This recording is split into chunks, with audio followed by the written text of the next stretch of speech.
প্রিয় ছাত্রছাত্রীরা, আজকে বোঝাবো অষ্টম শ্রেণীর ধ্বনি পরিবর্তন। তো আমাদের দ্বিতীয় অধ্যায় আছে। তো ধ্বনি কীভাবে, ধ্বনি পরিবর্তনের তিনটি ধারা। কয়টা? তিনটা। একটা হচ্ছে ধ্বনির আগম, একটা ধ্বনি লোপ, একটা ধ্বনির রূপান্তর। আর যেটা 9-এ যেটা পড়বে সেটা ধ্বনির স্থানান্তর, সেটা তোমাদের নেই। এইটাই তোমাদের তিনটাই পড়তে হবে: ধ্বনির আগম, ধ্বনি লোপ আর ধ্বনির রূপান্তর। তো সবার আগে আমরা যেটা দেখবো সেটা হচ্ছে ধ্বনির আগম দেবো। ধ্বনির আগম কি? তো ধ্বনির আগম দুই প্রকার হয়, একটা স্বরাগম আর একটা হচ্ছে ব্যঞ্জনাগম। তো স্বরাগমটা কি? স্বরাগম মানে হচ্ছে স্বরধ্বনির আগমন, মানে হচ্ছে স্বরধ্বনির আগমন। তো স্বরধ্বনির আগমনের মধ্যে তিনটে ভাগ আছে। একটা হচ্ছে আদি স্বরাগম, একটা মধ্য স্বরাগম, আর হচ্ছে অন্ত স্বরাগম। আদি মানে কি? সবার প্রথমে যুক্ত হবে, মানে সবার প্রথমে স্বরধ্বনি আসবে। মধ্য স্বরাগম হচ্ছে কি? মাঝখানে আসবে, মাঝখানে স্বরধ্বনি আসবে। আর অন্ত মানে হচ্ছে শেষে স্বরধ্বনির আগমন ঘটবে। তো প্রথমে যেটা আমরা ধ্বনির আগমে যেটা দেখতে পাবো, স্বরাগমের প্রথম ভাগটা আদি স্বরাগম। আদি স্বরাগম কি? প্রথম উদাহরণটা কী আছে? স্পর্ধা। কী আসলো? আস্পর্ধা। তো প্রথম আটা কী আসলো? আটা হচ্ছে স্বরধ্বনি। এই আটা হচ্ছে কি? স্বরধ্বনি। এটাকে বলা হচ্ছে কিন্তু আদি স্বরাগম। আরটা দেখছে স্টেশন। স্টেশন। তো স্টেশনের আগে কী আসলো? হস্যই। হস্যই কি? আমাদের স্বরধ্বনি পড়ে। স্বরধ্বনি তো জানোই, সরিয় সরিয়া হস্যই দীর্ঘ, এগুলো হচ্ছে আমাদের স্বরধ্বনি পড়ে। তো প্রথমে যেহেতু স্বরধ্বনি আছে, অর্থাৎ প্রথমে যখন স্বরধ্বনির আগমন ঘটলো তখন তাকে বলবো হচ্ছে আদি স্বরাগম। ঠিক আছে? তো স্পর্ধা কী আসলো? আস্পর্ধা। স্টেশন কি হলো? স্টেশন। ঠিক সেভাবে মধ্য স্বরাগমে কী ঘটবে? অর্থাৎ মাঝখানে আমাদের স্বরধ্বনির আগমন ঘটবে। যেরকম দেখো প্রথমটা কী আছে? কর্ম। কী আসলো? এটা রেপটা উঠে কী হলো? এখানে র হয়ে গেলো, তাহলে কী হলো? করম। শ্লোকটা কী হলো বলো তো? শ্লোক যেটা আছে সেটা কী হলো? মাঝখানে দেখো ওকার চলে আসলো, শ্লোক, অর্থাৎ লয় ওকার। ওকারটা কী হচ্ছে?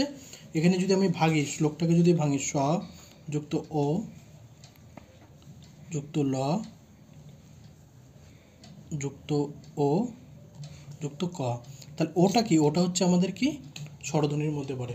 অর্থাৎ মাঝখানে যে স্বরধ্বনির আগমন ঘটলো তাহলে সেটাকে বলবো হচ্ছে মধ্য স্বরাগম। তাহলে কি বললাম? কর্ম। কর্মটা কি আসলো? সেখানে করম আসলো। এবার করম যে আসলো, স্যার র আছে, তাহলে রটা কী হবে? রয়ের সাথে দেখবে, আমরা যদি আগে বর্ণ বিশ্লেষণ করতে দেখেছি, রয়ের সাথে কী আসে? অ। এই অটা কি? অটা হচ্ছে কি? হচ্ছে আমাদের স্বরধ্বনির মধ্যে কিন্তু পড়ছে। তাই কর্ম কি হলো? করম হলো। শ্লোক কী হলো? শ্লোকের বললাম কি? শ্লোক। শ্লোক কী হলো? লয়ের সাথে কী আসলো? ওকার। ওকারটা হচ্ছে কি? আমাদের স্বরধ্বনির মধ্যে পড়ছে। তাহলে এটা হলো মাঝখানে যেহেতু আসলো সেটাকে বলছে মধ্য স্বরগম।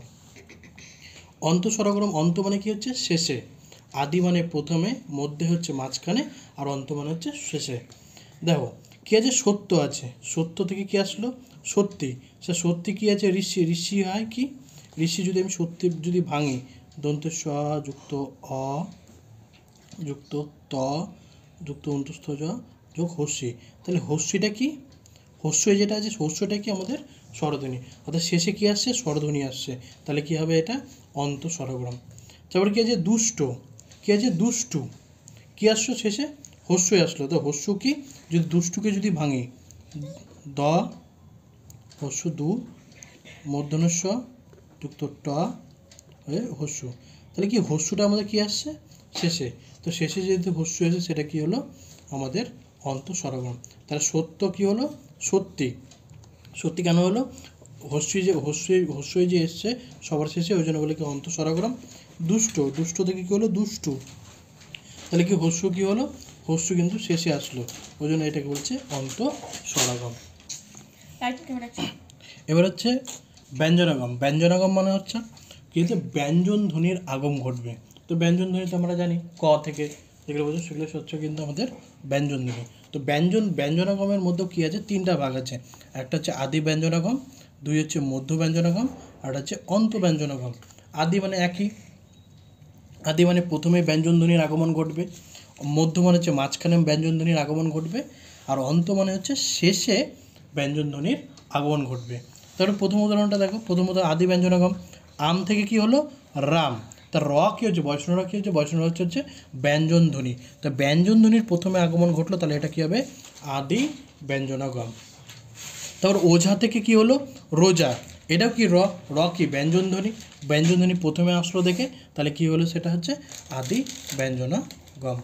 এবার মধ্য ব্যঞ্জনগম কি, মধ্য ব্যঞ্জনগম অর্থাৎ মাঝখানে, অর্থাৎ যে কোনো শব্দের মাঝখানে যদি ব্যঞ্জনধ্বনি আসে সেটা হবে মধ্য, অর্থাৎ মাঝখানে আসতে হবে মধ্য ব্যঞ্জনগম, অর্থাৎ মাঝখানে ব্যঞ্জনধ্বনির আগমনকে বলা হয় মধ্য ব্যঞ্জনগম। তাহলে কি হলো সুনুর, সুনুর থেকে কি আসলো সুন্দর, অর্থাৎ দটা কি হচ্ছে ব্যঞ্জনধ্বনি, দটা কি হচ্ছে ব্যঞ্জনধ্বনি মাঝখানে এসছে, তাহলে এটা কি হলো আমাদের হচ্ছে মধ্য ব্যঞ্জনগম।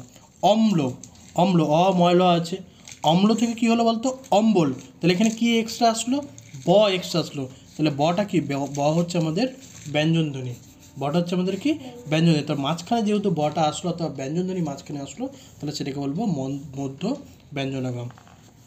অন্ত ব্যঞ্জনগম কি, অন্ত হচ্ছে শেষে আসবে, অন্ত হচ্ছে শেষে, যেমন সীমানা, সীমা আসলো, সীমা থেকে কি হলো সীমানা, তার দন্তন্য কি হচ্ছে ব্যঞ্জনধ্বনি আমাদের, যেহেতু শেষে আসছে ওই জন্য বলে এটাকে অন্ত ব্যঞ্জনগম। জমি থেকে জমিন, দেখ দন্তন্য আসলো শেষে, তাই তো জমিন আসলো, তাই কী হলো দন্তন্য, দন্তন্য হচ্ছে কি ব্যঞ্জনধ্বনি এসে শেষে, তাহলে সেটা হবে অন্ত ব্যঞ্জন। আর একটা যদি হতে পারে ফাট, ফাটল হলো না, তাহলে শেষে কি আসলো, শেষে কি আসলো ল, তা লটা কি হচ্ছে ব্যঞ্জনধ্বনি, তা অন্তে অর্থাৎ শেষে যেটা যে ব্যঞ্জনধ্বনি আগমন ঘটবে সেটাকে বলবে হচ্ছে অন্ত ব্যঞ্জনগম।